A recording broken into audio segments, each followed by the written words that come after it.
TG Plus News edizione di Treviso, buonasera. In apertura del nostro notiziario la cronaca. Questa notte i carabinieri del nucleo radiomobile della compagnia di Castelfranco Veneto hanno arrestato un uomo di una trentina d'anni, residente in provincia di Treviso, responsabile dei reati di resistenza a pubblico ufficiale, oltraggio a pubblico ufficiale, percosse a personale sanitario, ubriachezza e minaccia. I fatti avevano inizio nella piazza Giorgione di Castelfranco Veneto, dove l'uomo vagava in forte stato di alterazione, ragion per cui sul luogo convergevano sia i sanitari del SUEM 118 che i carabinieri. Una volta accompagnato presso il pronto soccorso dell'ospedale di Castelfranco Veneto, l'uomo dava in escandescenza, assumendo un atteggiamento aggressivo e oltraggioso sia nei confronti dei carabinieri, sia nei confronti del medico di turno del pronto soccorso che lo stava visitando. Lo stato di alterazione era tale che solo il ricorso al taser in dotazione ai carabinieri del nucleo radiomobile ha permesso di immobilizzare l'uomo e trarlo in arresto. Nessuno dei presenti ha riportato lesioni. Ancora cronaca. Ieri pomeriggio i carabinieri del comando stazione di Crocetta del Montello hanno tratto in arresto in flagranza di reato per tentata truffa un italiano 23enne, residente a Napoli, gravato da precedenti di polizia. Vittima un 89enne del luogo, la quale ieri pomeriggio veniva contattata telefonicamente da un complice dell'arrestato, spacciatosi per un carabiniere della caserma di Montebelluna, il quale preannunciava alla vittima un sinistro stradale in cui era stato coinvolto il figlio dell'anziana, raccomandandole di raccogliere la somma di 5.000 euro da consegnare ad un suo collega che a momenti si sarebbe presentato a ritirarli.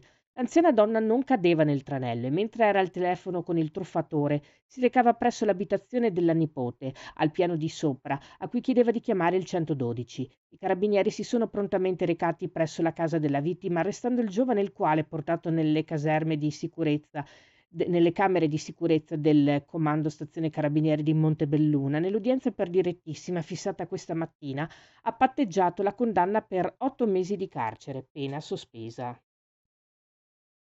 Cambiamo decisamente argomento. Mentre la famiglia Goppion si appella alla filiera richiamando l'attenzione sulle motivazioni che generano gli aumenti del caffè, dalla situazione geopolitica al cambiamento climatico chiedendo ai baristi formazione e partecipazione, FIPE e Confcommercio della provincia di Treviso raccoglie l'appello. La nota FIPE conferma che ad aprile 2024 il prezzo medio in Italia è stato di 1,18 euro, con un incremento rispetto a un anno prima del 5,3%, quando la tazzina costava mediamente 1,13 euro.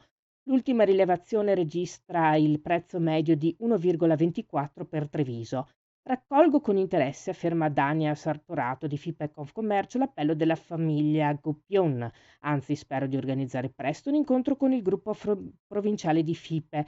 Siamo pronti a fare squadra. Tengo a ribadire che noi esercenti siamo stati i primi, in occasione delle varie ondate inflattive anche nel 2022, a mantenere i prezzi invariati riducendo i margini. La tazzina al bar resta una componente non trascurabile anche per il rilancio dei quartieri, dei piccoli paesi e dei centri storici. E l'amministrazione comunale di Silea, partner del progetto di cooperazione allo sviluppo Atelier des Femmes, promosso da iCare Veneto ODV capofila in fase di attuazione nella città senegalese di Ofior, sabato 8 marzo alle 17 al Parco dei Moreri, organizza e promuove in collaborazione con Nauser Polaris una serata di presentazione degli obiettivi e delle protagoniste, un modo diverso e concreto per ricordare la festa internazionale della donna, sostenendo il lavoro come mezzo per il raggiungimento dell'indipendenza economica, un passo fondamentale verso la parità. Le donne di Diofior coinvolte nel progetto sono circa 200, riunite nell'associazione locale Adese. A loro sarà affidata la gestione di un centro polifunzionale, l'Atelier des Femmes appunto, in fase di completamento, che avrà il compito di favorire l'imprenditoria femminile nel settore agricolo. L'atelier consentirà alle coltivatrici di poter lavorare in cooperativa i prodotti delle loro microaziende, potendo raggiungere l'autosufficienza economica. Il budget totale necessario è di circa 64.853 euro, 28.125 dei quali già finanziati dalla Regione Veneto. Questa era la nostra ultima notizia. Grazie per essere stati con noi. Arrivederci.